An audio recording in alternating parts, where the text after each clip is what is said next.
Assalamualaikum warahmatullahi wabarakatuh. Apa kabar di pagi hari ini? Alhamdulillah, luar biasa. Tetap semangat, Allahu Akbar. Ya anak-anak sekalian, walaupun belajar kita sambil online, semoga tetap semangat. Belajar online selama 14 hari, tetap semangat. Ini sama, ilmu juga didapat. Belajar dari rumah, Ustadz-ustazah mengajar dari rumah juga. Kali ini kita di pembelajaran terakhir PAI, yaitu pembelajaran 12. Kemarin tertunda, tidak selesai pada hari Kamis sebelumnya, tentang kisah Nabi Ibrahim dan Nabi Ismail. Nabi Ibrahimnya alhamdulillah sudah kelar, dan hari ini dan kesempatan kali ini yang terakhir adalah bagian B, sub pembelajaran bagian B, yaitu tentang kisah keteladanan Nabi Ismail alaihissalam. Selamat menyaksikan video kali ini, video pembelajaran dari Ustadz Sudir. Semoga bermanfaat, dan di akhir video nanti akan ada pertanyaan-pertanyaan yang siapa cepat dia dapat, ya. Siapa yang duluan menjawab nanti melalui rekaman video, maka dia akan mendapatkan pulsa untuk nomor HP orang tuanya, disumbang, ya, diberikan cuma-cuma oleh Ustadz Sudir, ya. Mari berbuat baik, bersedekah untuk orang tuanya melalui kesempatan kali ini. Selamat menyaksikan anak hebat, mudahan bermanfaat. Kisah keteladanan Nabi Ismail alaihissalam. Setelah berdakwah di Babilonia dan beberapa lama tinggal di Mesir, Nabi Ibrahim alaihissalam bermaksud pindah ke Palestina bersama istrinya. Karena lama tidak memiliki anak, kemudian beliau berdoa kepada Allah Subhanahu wa Ta'ala agar dikaruniai anak yang soleh. Berkat doa itu, Ibrahim dikaruniai seorang anak laki-laki bernama Ismail. Ibu Nabi Ismail alaihissalam bernama Hajar. Dengan bertawakal kepada Allah Subhanahu wa Ta'ala, Nabi Ibrahim alaihissalam meninggalkan rumah membawa Hajar dan Ismail tanpa tempat tujuan yang tertentu. Ia hanya berserah diri kepada Allah Subhanahu wa Ta'ala yang akan memberi arah kepada binatang tunggangannya. Setelah berminggu-minggu berada dalam perjalanan jauh, tibalah pada akhirnya Nabi Ibrahim alaihissalam bersama istri dan anaknya Ismail di Mekah. Di kota itu, Ka'bah didirikan oleh Nabi Ibrahim dan Nabi Ismail alaihissalam, dan menjadi kiblat manusia dari seluruh dunia. Di tempat itu, Masjidil Haram sekarang berada. Lelah masih belum hilang, perintah Allah Subhanahu wa Ta'ala sudah datang kepada Nabi Ibrahim alaihissalam di Mekah. Hajar dan Ismail harus ditinggalkan, padahal tempat itu sangat gersang, tak ada air dan tanaman yang subur. Nabi Ibrahim alaihissalam mengatakan kepada istrinya bahwa ini adalah kehendak Allah Subhanahu wa Ta'ala dan harus bertawakal kepadanya. Hajar berkata, "Kemanakah engkau akan pergi? Apakah Allah menyuruhmu melakukan hal ini?" Nabi Ibrahim alaihissalam menjawab, "Benar, Allah lah yang menyuruh kita ke sini. Percayalah, Allah Maha Penyayang, tidak mungkin menelantarkan kalian." Hajar mematuhi perintah Ibrahim dengan sabar. Ia makan dari bekalnya dan minum dari air yang ditinggalkan Nabi Ibrahim alaihissalam sampai habis. Beberapa hari kemudian, persediaan bekal sudah habis. Tak ada lagi makanan dan minuman. Hajar kebingungan kemana ia harus mencari makanan. Kebingungan bertambah manakala terdengar tangisan Ismail kehausan.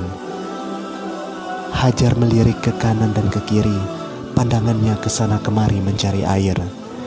Begitu gigihnya Hajar, ia berlari menuju bukit Sofa, barangkali bisa mendapatkan air. Ternyata tidak ada air sedikit pun. Kemudian ia pun berlari-lari kepayahan sampai tiba di suatu tempat lain yang bernama Marwah. Di sana pun tidak ada air. Kejadian itu sampai berulang-ulang, bolak-balik sebanyak 7 kali. Ia berlari antara bukit Sofa dan Marwah. Diriwayatkan bahwa Hajar berada dalam keadaan tidak berdaya dan hampir berputus asa. Namun pertolongan Allah Subhanahu wa Ta'ala datang kepadanya. atas kekuasaan Allah Subhanahu wa Ta'ala melalui malaikat Jibril, keluarlah mata air Zam-Zam. Air itu dapat memenuhi keperluannya sehari-hari. Nabi Ismail alaihi salam adalah anak yang patuh dan taat pada perintah Allah Subhanahu wa Ta'ala, serta hormat kepada orang tuanya. Ketaatan dan kepatuhan Nabi Ismail alaihi salam diuji oleh Allah Subhanahu wa Ta'ala. Ketika Nabi Ismail alaihi salam menginjak usia remaja, Nabi Ibrahim alaihi salam dan Hajar diuji oleh Allah Subhanahu wa Ta'ala. Peristiwa ini dijelaskan dalam Al-Quran, surat As-Saffat ayat 102 sampai 111. Maka tatkala anak itu sampai pada umur sanggup berusaha bersama-sama Ibrahim, Ibrahim berkata, "Hai anakku, sesungguhnya aku melihat dalam mimpi bahwa aku menyembelihmu, maka pikirkanlah apa pendapatmu." Ia menjawab, "Hai bapakku, kerjakanlah apa yang diperintahkan kepadamu. Insya Allah kamu akan mendapatiku termasuk orang-orang yang sabar." Ayat 102. Tatkala keduanya telah berserah diri dan Ibrahim membaringkan anaknya atas pelipisnya, nyatalah kesabaran keduanya. Ayat 103. Dan kami panggillah dia, "Hai Ibrahim, sesungguhnya kamu telah membenarkan mimpi itu. Sesungguhnya demikianlah kami memberi balasan kepada orang-orang yang berbuat baik." Ayat 104 sampai 105. Sesungguhnya ini benar-benar suatu ujian yang nyata. Ayat 106. Dan kami tebus anak itu dengan seekor sembelihan yang besar. Ayat 107. Sesudah nyata kesabaran dan ketaatan Ibrahim dan Ismail alaihi salam, maka Allah Subhanahu wa Ta'ala melarang menyembelih Ismail dan untuk meneruskan kurban. Allah Subhanahu wa Ta'ala menggantinya dengan seekor kambing. Peristiwa ini menjadi dasar di syariatnya kurban yang dilakukan pada hari raya haji. Kami abadikan untuk Ibrahim itu pujian yang baik di kalangan orang-orang yang datang kemudian, yaitu kesejahteraan dilimpahkan atas Ibrahim. Ayat 108 sampai 109. Demikianlah kami memberi balasan kepada orang-orang yang berbuat baik. Ayat 110. Sesungguhnya ia termasuk hamba-hamba kami yang beriman. Ayat 111. Dan inilah asal permulaan sunnah berkurban yang dilakukan oleh umat Islam pada setiap hari raya Idul Adha tanggal 10 Zulhijjah. Pada suatu ketika Nabi Ibrahim alaihissalam menerima wahyu dari Allah Subhanahu wa Ta'ala agar membangun Ka'bah. Hal itu disampaikan kepada anaknya.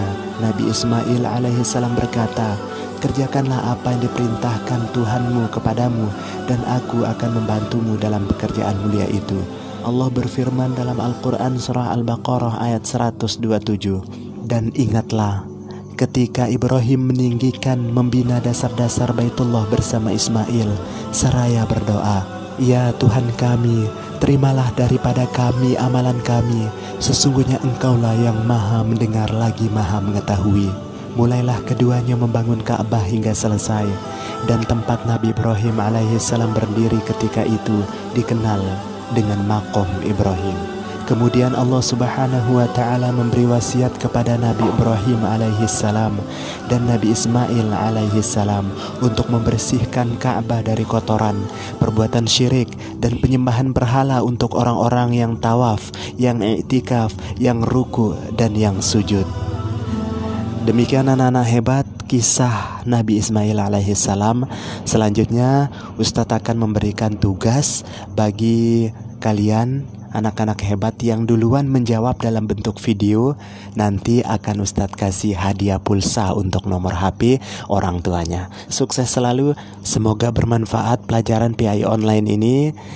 Tetap semangat belajar. Wabillahi taufik wal hidayah. Wassalamualaikum warahmatullahi wabarakatuh.